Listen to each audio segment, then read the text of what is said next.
है ना। तो बहुत लोग जो है क्या करते हैं, पेमेंट करते हैं, और पेमेंट करते हैं फोन पे के माध्यम से, यानी यूपीआई पेमेंट करते हैं। बहुत, अगर आप नहीं समझ रहे हैं यूपीआई पेमेंट के बारे में तो हम एक बार बता दें कि ये जो है यानी एक यूनिफाइड पेमेंट इंटरफेस है, और इसको जो है यानी एनपीसीआई द्वारा, भारतीय जो है राष्ट्रीय भुगतान निगम है, एनपीसीआई, है ना, एनपीसीआई के द्वारा जो है इसको डेवलप किया गया था।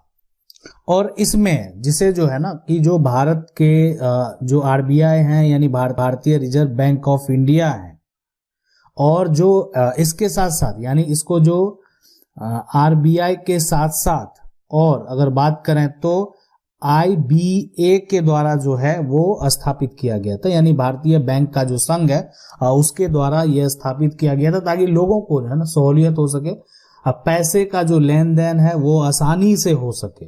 ठीक है, आज आप क्या कर रहे हैं, पैसा जो है वो डायरेक्ट आप ट्रांसफर कर रहे हैं। ठीक है, कैसे कर रहे हैं, जो आपका ट्रांसफर हो रहा है कैसे हो रहा है, वो ये हो रहा है कि आपका जो खाता है, आपका जो बैंक अकाउंट है ना, यानी आपके बैंक अकाउंट में पैसा जो है वो क्रेडिट हो जा रहा है या डेबिट हो जा रहा है। अगर आप भेजते हैं तो पैसा कटता है, और आपको कोई भेजता है तो पैसा आ जाता है। तो इसको बोलते हैं जो है बैंक टू बैंक ट्रांजेक्शन। ठीक है, बैंक टू बैंक जो है ट्रांजेक्शन। अब ये जो यहां पर है कि अब बात है ना, कि अब जो नया आदेश आया है कि अब इसमें एक्स्ट्रा चार्ज देना होगा। तो ये चार्ज किसको लगेगा, कब लगेगा, क्यों लगेगा, क्या कारण है लगने का। आप तो पैसा भेज रहे हैं, बैंक अपने जो आपका खाता है उससे पैसा जो है डिडक्ट होता है, और यूपीआई के थ्रू आप कोई भी प्लेटफॉर्म पर जाते हैं, वो फोन पे हो, गूगल पे हो, पेटीएम हो, या व्हाट्सएप पे हो, अमेजोन पे हो, जो भी है, जिस प्लेटफॉर्म पे आप जाते हैं, आप क्या करते हैं, यूपीआई के through bank to bank transaction करते हैं, मतलब अपने बैंक में पैसा भेजते हैं। तो फिर चार्ज किस बात का लगने वाला। ठीक है, तो देखें यहां पर जो चार्ज का जो नियम है, जो कानून है, वो क्या कहता है, पहले उसको समझते हैं। तो जो बदलाव किए गए हैं, सबसे पहले अगर उसको समझें यहां पर, तो क्या होगा कि आप जो करते हैं, पहला जो आप यानी पेमेंट करते हैं, यानी अगर आप यूपीआई ट्रांजैक्शन करेंगे, है ना, यूपीआई ट्रांजैक्शन करेंगे,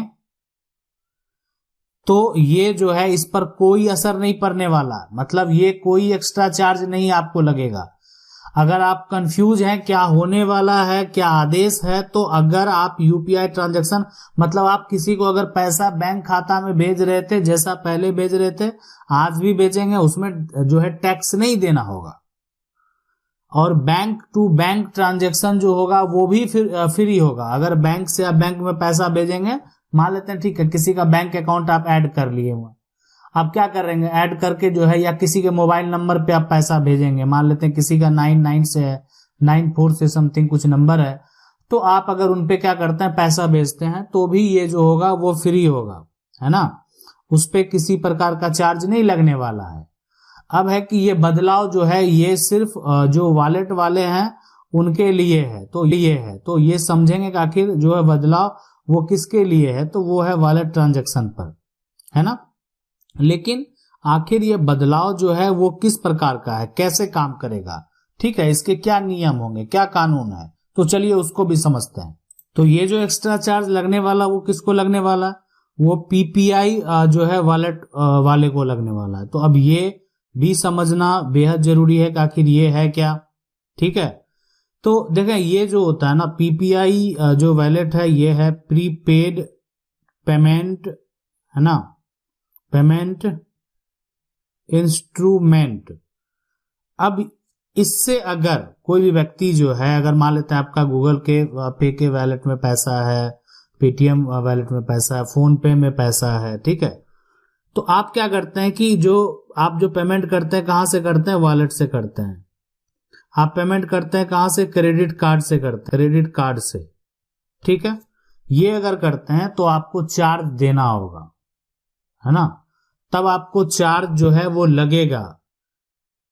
यानी अगर आप जो पेमेंट कर रहे हैं देखें इसमें साफ साफ यही कहा गया है कि इस पे आम जनता को कोई भी असर नहीं पड़ने वाला है। ये जो है बैंक टू बैंक जब ट्रांजेक्शन करते थे, बैंक में पैसा भेजते थे, ये आज भी फ्री है।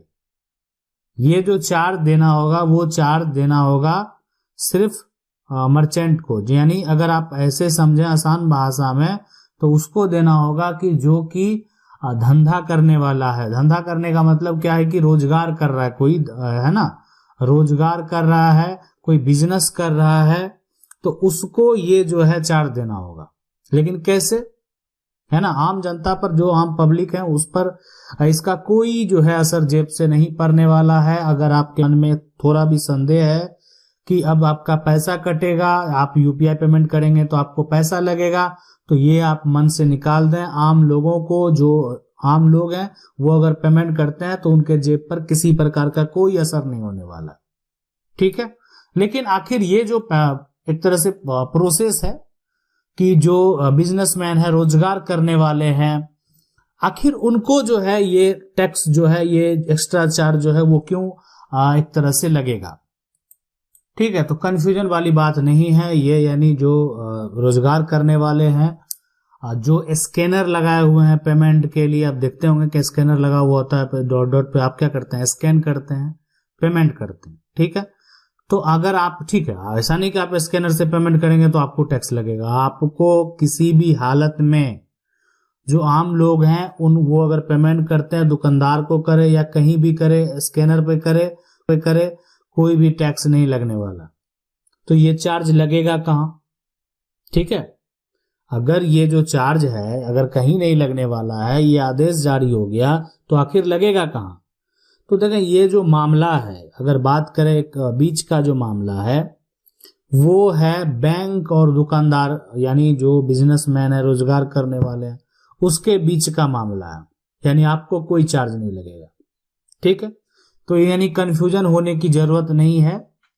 आप पेमेंट जो है वैलेट से भी करते हैं तो चार्ज नहीं लगेगा, आप जैसे भी करें आपको चार्ज नहीं लगने वाला है। यानी जो है ये जो बैंक है ना, और यानी जो रोजगार करने वाले हैं, जो बिजनेस करने वाले हैं, उसके बीच का मामला है, ठीक है।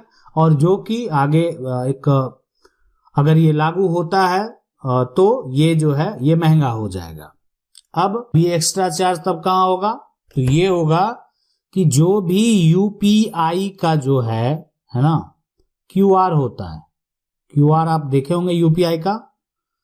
अब आप क्या करते हैं, इसके जरिए यूपीआई क्यूआर के जरिए आप पैसा क्या करते हैं, भेजते हैं किसको, दुकानदार को, कहीं भी, है ना, दुकान में आप जो है यहाँ पर दार को आप क्या करते हैं, है ना, दार को पैसा भेज देते हैं। अब उसी क्रम में ये जो प्रोसेस है ना, इस पे एक चार्ज होगा जिस चार्ज का नाम है इंटरचेंज चार्ज, है ना, ये देना होगा। यानी उसी क्रम में ये जो कॉस्ट है ये देना होगा जिस चार्ज का नाम है इंटरचेंज चार्ज। तो यानी आप समझ गए होंगे कि 2000 से जो ऊपर पेमेंट जो है करने पर जो चार्ज देना होगा, तो वो ये जो इंटरचेंज चार्ज है ये आपका नहीं है। ये किनका है, नहीं है, ये किनका है, ये है वो रोजगार करने वाले जिनके पास स्कैनर है और बैंक का मामला है।